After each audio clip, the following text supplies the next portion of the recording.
Dollar Tree également, on l'a déjà mentionné sur cette chaîne. Donc, si on va regarder Dollar Tree, ok, ça fait longtemps, hein, c'est le mois de mars de l'année précédente. Ok, donc voilà. Donc on va faire un tour d'horizon assez rapide vu que ça fait longtemps, on l'a pas mentionné, on n'a pas regardé ça au complet.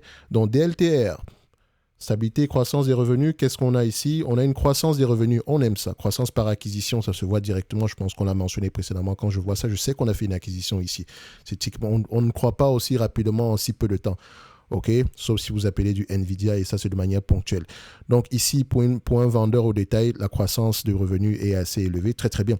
On a une vente au détail. Ce qui est important parfois ici d'aller regarder, c'est les ventes comparables les ventes ici des magasins comparables, donc le same store sale. OK, il faut également regarder le revenu par comment on appelle ça, le revenu par square feet. OK, ou le revenu par mètre, enfin pas square feet ici, par mètre carré. OK, ça serait également une métrique assez intéressante. Si une entreprise arrive à générer des revenus très élevés, d'accord, par rapport au mètre carré ici, ça veut peut-être dire qu'elle a quelque chose d'assez intéressant. OK, so, vous pouvez également prêter également une attention particulière à l'inventaire et l'évolution de ces inventaires-là. Et il faut bien regarder à peu près qu'est-ce que l'entreprise vend précisément. Parce que là, on les appelle généralement des dollar stores, entre Dollarama au Canada, Dollar Général aux États-Unis et Dollar Tree aux États-Unis. On va se dire ici on peut penser que les entités se ressemblent, mais vous allez remarquer par exemple qu'au Dollarama, on ne vend pas des produits frais, ok, alors qu'à Dollar Général, c'est le cas. Et donc, la charge ici n'est peut-être pas élevée, n'est peut-être pas la même. Également, au niveau de la logistique, ce n'est pas la même chose. Il y a également d'autres petites variations dépendamment des business models. En tout cas, vous avez YouTube qui peut vous aider par rapport à ça si vous n'êtes pas aux États-Unis. Mais quand vous regardez un business à la vente au détail, prêtez attention à ces éléments-là. C'est peut-être pas important pour vous, mais c'est déterminant, c'est très important pour le futur.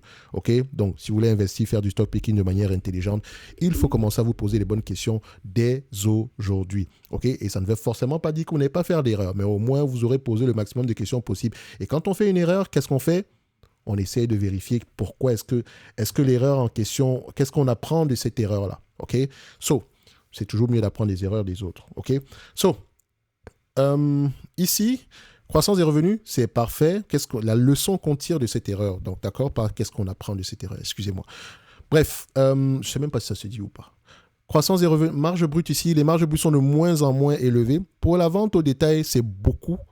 D'accord? Surtout, et vous allez remarquer une chose, l'acquisition a eu lieu quand? Ici. Et dès le moment où on a fait l'acquisition, on a eu des marges brutes de moins en moins élevées. Et ça, je n'aime pas. Est-ce que les marges EBITDA ont suivi? Parce que ce n'est qu'une partie de la réponse ici. Donc, d'accord? Les marges EBITDA ont légèrement diminué, pas au même niveau, mais ils ont quand même diminué. Avant, on avait du 12% en moyenne. Là, sur les 10 dernières années, on se retrouve à peu près à du 10%. Donc, ça a diminué d'1%. Donc, on est légèrement plus efficient, mais il faut déjà aller voir pourquoi est-ce que ces marges-là ont changé. Ça peut également être une nouvelle norme comptable qu'on a juste appliquée ici. Et voilà, ça a eu cet effet-là, mais toujours aller vérifier. Ensuite, on va regarder ici le nombre d'actions. Est-ce que le nombre d'actions augmente ou diminue? Après l'acquisition, oui, ça a augmenté, mais le nombre d'actions diminue de manière globale, on va le dire comme ça. Ensuite, on compare ici les net income et les free cash flow, histoire de voir si les deux parlent le même langage. Du point de vue bénéfice net, vous allez vous dire ici que l'entreprise perd de l'argent. Du point de vue free cash flow, ce n'est pas la même histoire. Enfin, si on prend les 12 derniers mois, ce n'est pas la même histoire, même en prenant les 12 derniers mois. Elle gagne de l'argent. Peut-être moins d'argent, mais elle ne perd pas d'argent du point de vue free cash flow.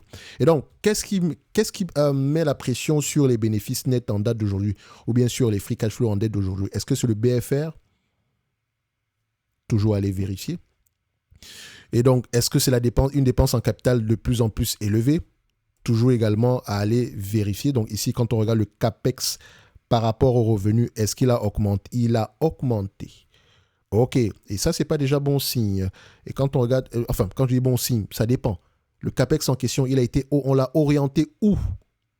OK? Et quand on regarde le consensus médian par rapport au CAPEX, est-ce qu'on aura tendance à diminuer? On s'attend à 2 milliards ici. CAPEX du point de vue volume, qu'est-ce que ça donne? Capital expenditure ici du point de vue volume. En N+3, on s'attend à 2 milliards. En date d'aujourd'hui, c'est 2 milliards 200. Donc, on s'attend à une légère réduction de la dépense en capital. OK.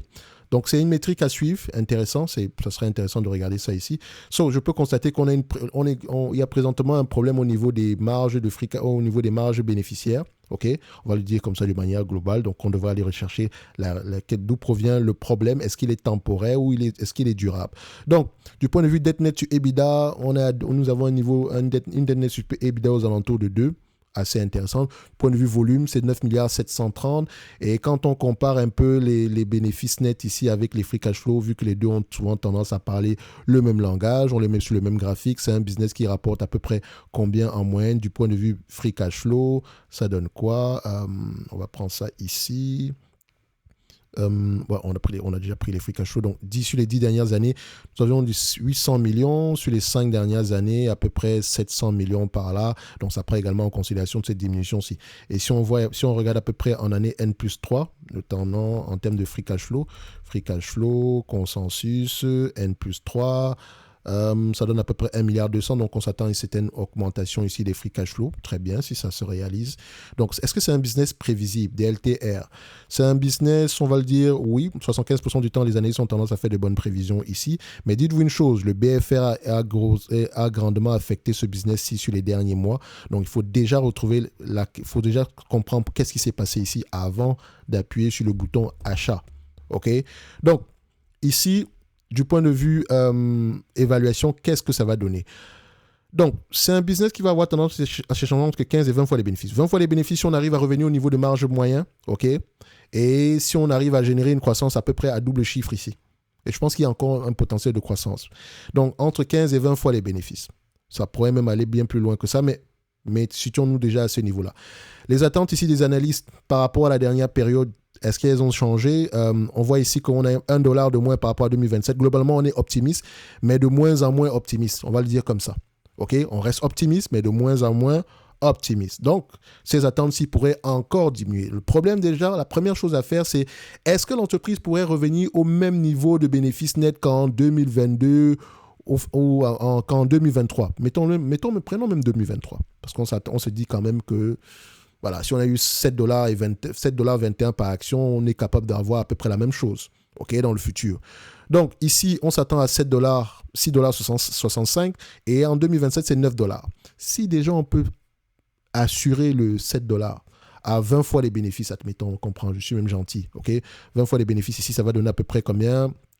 On aura à peu près 7, je vais enlever le prix pour faire simple, donc on enlève le price. À 20 fois les bénéfices, ça donne quoi? $144, moins la dette nette en date d'aujourd'hui. On a une dette nette de combien? Dette nette, ça donne à peu près moins $45 de dette nette, donc 144 moins 45, 144, ça donne à peu près, voilà, 104, ça donne 99 si je ne me trompe pas. 144 moins 45. Donc à peu près 99 par là. Exactement. Donc à peu près, on se dirait aujourd'hui que l'entreprise est, disons, correctement évaluée, mais on n'a pas pris en considération la croissance. OK? Si la croissance attendue se réalise, à 20 fois les bénéfices, on tombe à 181. 181 moins la dette nette, 181, 181 moins la dette nette à 45. OK, si on s'entend, si la dette est toujours la même, on aura une légère sous-évaluation en date d'aujourd'hui. Et donc, pour moi, je pourrais dire qu'au prix actuel, cette compagnie ça pourrait être intéressant à aller creuser un tout petit peu plus. OK? Ça pourrait être intéressant parce que je ne pense pas que la croissance se soit arrêtée présentement. Je sais que globalement, dans le secteur ici du retail aux États-Unis, il y a un ralentissement de manière générale, mais on s'attend à ce que ce genre d'entreprise performe bien en période difficile. Parce que ce sont des produits, on dit ça, ils vendent des produits ici à bas coût. OK? Mais également, ils vendent à qui? À la population, à la population qui est la plus défavorisée, et donc techniquement qui est peut-être plus enclin ici à être plus affectée par la période actuelle. Et donc, ça peut affecter les volumes. Mais ils ont également des problèmes on appelle ça le shoplifting. Il y a beaucoup de vols présentement dans les magasins. Et donc, ça a un impact sur l'inventaire. Globalement, je dirais au prix actuel, s'ils arrivent à résoudre les problèmes à venir, ce n'est peut-être pas mauvais. Et donc, c'est pour ça que je prendrai le 136 $ ici. OK? Et donc, parce que je vais l'ajouter dans ma watchlist. C'est une belle, c'est un bon, j'aime bien le business model de cette entité. OK? Donc, ici, on pourrait l'ajouter dans la watchlist. Donc, on a Consumer Staple. OK? Donc, on vient ici. On cherche le Consumer Staple. Est-ce que je l'ai déjà ajouté dans la watchlist? Oui, dans la watchlist déjà. Est-ce qu'elle verse un dividende en date d'aujourd'hui? Pas encore, mais elle a les moyens de le faire et elle le fera sans doute. On prend ça. Consumer Staple, watchlist. Où est-ce qu'on l'a? Voilà. Ici. Et on cherche quoi? $3 136. 1, 3, 6. Ça marquera ici que on a une sous-évaluation ici. On a une grosse sous-évaluation ici. Bref, je vous ai expliqué que ça, c'est juste l'analyse quantitative. Et donc, on a beaucoup d'autres choses à aller regarder au-delà des chiffres. Je mets également la date d'aujourd'hui. Au moins, on sait que la mise à jour, ça sera dans 3 mois. D'accord? Donc, au mois de novembre de l'année prochaine. Enfin, de cette année.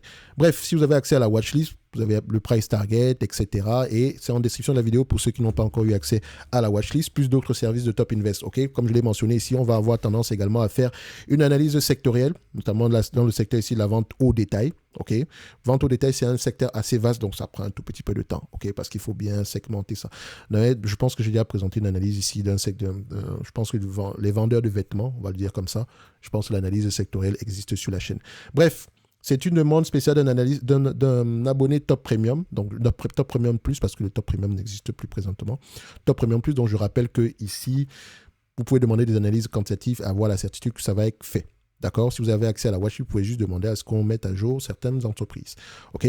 Bref, on va se donner rendez-vous sur la prochaine vidéo. Et d'ici là, portez-vous bien. Merci.